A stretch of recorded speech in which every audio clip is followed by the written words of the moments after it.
احنا دي البدايه بعون الله، ولسه اللي جاي يسود طلعوا اسقف يناظر، اللي جاي يسود لموا الموضوع من اولها.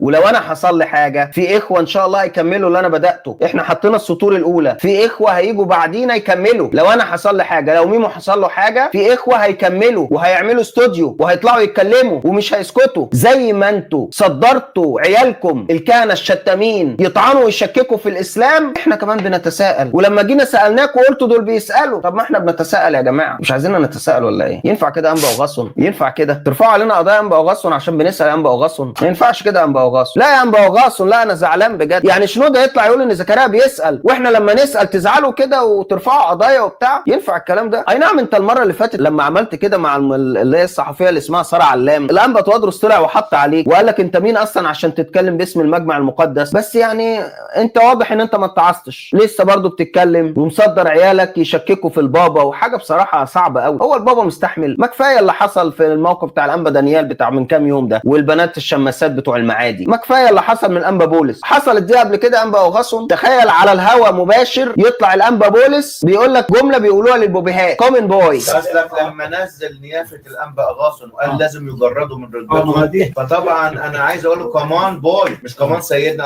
عايز اقول له كمان بوي. تخيل. بصراحه الوضع بقى مش حلو، ما يصحش كده. احنا جايين نهدي النفوس، الوضع ده بصراحه ما يرضيش. نفسي بقى المشاكل دي تخلص بقى ونفوق بقى، نفوق بقى كده.